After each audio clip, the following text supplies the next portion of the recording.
आदमी ने विशाल त्वचा को ऊपर और नीचे देखा। इसे अपने हाथ से स्पर्श करें और फिर पंख को त्वचा से बाहर खींचें। इसे पकड़कर और करीब से देखने पर जवाब तुरंत मेरे दिमाग में आया, यह सुअर की खाल है। इस पर राजा ने उत्तर दिया नहीं। एक गंभीर चाचा द्वारा पीछा किया। वह अत्यंत पेशेवर था, निरीक्षण करने के लिए एक आवर्धक कांच निकालता था। राजा चुपके से प्रसन्न दिखे। राजकुमारी फिर से चिंतित थी, क्योंकि केवल यह अनुमान लगाने से कि वह किस त्वचा का अनुमान लगा सकती है, उससे शादी कर सकती है। यह व्यंग्य की त्वचा है, नहीं है। राजकुमारी वायलेट ने राहत की सांस ली। अगला सुंदर लड़का है।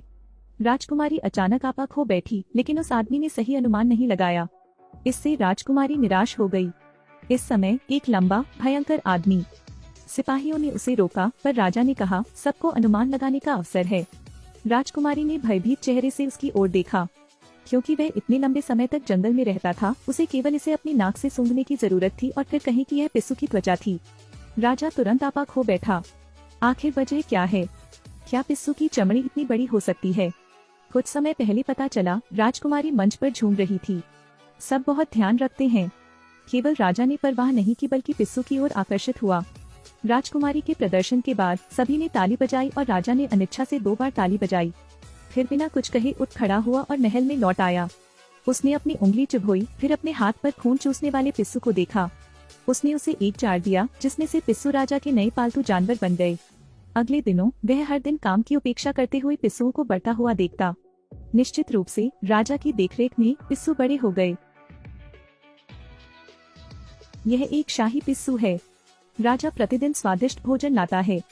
एक पिस्सू को एक ऑस्ट्रेलियाई स्टेक खाते हुए देखकर सम्राट ने अपने पालतू जानवर को सहलाया। कुछ ही समय बाद राजा ने अपनी बेटी को यह पूछने के लिए बुलाया कि वह उससे कैसे शादी करना चाहता है। राजकुमारी वायलेट ने कहा कि उसे किसी बहुत सुंदर व्यक्ति की आवश्यकता नहीं है, उसे केवल जिम्मेदार होने की आवश्यकता है। लेकिन राजा ने इस ओर जरा भी ध्यान नहीं दिया। हालांकि एक दिन पिस्सू, क्योंकि उन्होंने बहुत खाया, उच्च रक्तचाप था, यहाँ तक कि सांस लेना भी मुश्किल था। राजा ने तुरंत एक वैद्य को बुलाकर उसका इलाज करवाया। लेकिन वह यह भी नहीं जानता कि यह किस प्रकार का जानवर है। पिस्सू मर चुका है। पिस्सू के मरने के बाद राजा को गहरा दुख हुआ और उसी समय उसके मन में एक साहसिक विचार आया। राजा ने राजकुमारी की तलाश की और कहा कि उसने उसके लिए एक रखेल चुनने का एक तरीका सोचा है। यह पता चला कि उसने पिस्सू उतार दिए, फिर प्रतिभागियों से अनुमान लगाने के लिए कहा, जो कोई भी अनुमान लगा सकता है कि यह किस प्रकार की त्वचा है, राजा राजकुमारी से शादी करेगा। लेकिन अजीब राक्षस ने परिणाम का अंदाजा लगा लिया। राजकुमारी इसे स्वीकार नहीं कर सकी, इसलिए वह दौड़कर अपने कमरे में चली गई। वायलेट महल के शीर्ष पर भाग गया, आत्महत्या करने की तैयारी कर रहा था। राजा उसकी सलाह के पीछे भागा। राजा के वचन वापस नहीं लिए जा सकते थे। अंत में राजकुमारी अपने पिता की प्रतिष्ठा की रक्षा के लिए केवल ओगरे का अनुसरण कर सकती थी। राक्षस अपनी पीठ पर राजकुमारी के साथ चट्टान पर चढ़ता है, फिर वह उसे एक गुफा में ले जाता है। खाने के बाद सभी हड्डियां बची थी। ओगरे ने बस कुछ को अलग कर दिया, जिससे वायलेट के बैठने के लिए जगह बन गई। राजकुमारी इस दृश्य को कैसे स्वीकार कर सकती है? लेकिन भागने की कोशिश में भी कोई क्षमता नहीं है। हर दिन वह केवल आंसुओं से अपना चेहरा धो पाती थी। राजकुमारी को और भी आश्चर्य इस बात से हुआ कि राक्षस किसी भी भावना को व्यक्त करना नहीं जानता था। उसने एक शब्द भी नहीं कहा और सीधे उसे नीचे धकेल दिया। एक दिन आखिर में उसने अपने बगल वाली चट्टान पर आशा को देखा।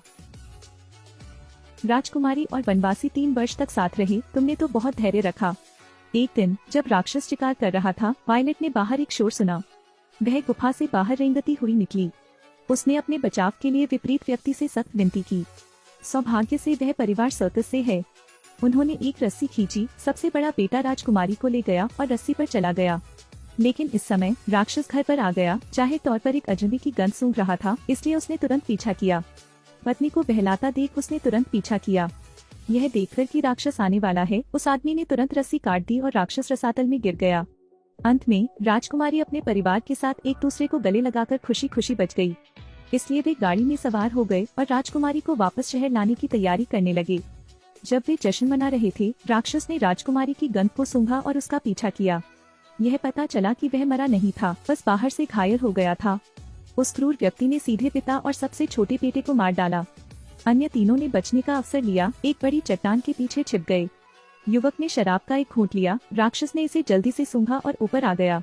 बेटे ने मौका पाकर राक्षस पर आग उगल दी, लेकिन राक्षस ने जल्दी से आग बुझाई, फिर माँ और बेटे को मार डाला। बेफर्ट सर्कस का पूरा परिवार मर गया था, केवल राजकुमारी को छोड़कर। इस तरफ राजा ने अपनी बेटी की शादी ओगरे से कर दी। उसके दिल में गहरा दुख था, लेकिन कोई नतीजा नहीं निकला तो बीमारी ने जन्म लिया। लेकिन वह नहीं जानता था राजकुमारी का ओगरेस द्वारा शिकार किया जा रहा था। काफी देर तक दौड़ने के बाद भी राजकुमारी बच नहीं सकी। वह केवल आज्ञा मान सकती थी। सौभाग्य से राक्षस के मन में उसके लिए भावनाएं थी और वह तुरंत नरम पड़ गया। लेकिन जब राक्षस उसे वापस ले जाने ही वाला था कि राजकुमारी ने चाकू निकाला और उसे मार डाला। अंत में खूनी राजकुमारी ओगरे के सिर को वापस शहर में ले आई। राजकुमारी को लौटता देख राजा जमीन पर गिर पड़ा। उसकी गलती का प्रायश्चित करने के लिए उसने उसे सिंहासन सौंप दिया। ठीक उसी तरह राजकुमारी एक समृद्ध और समृद्ध जीवन जीती थी। फिल्म यही खत्म होती है। दिलचस्प फिल्में देखने के लिए मुझे फॉलो करें।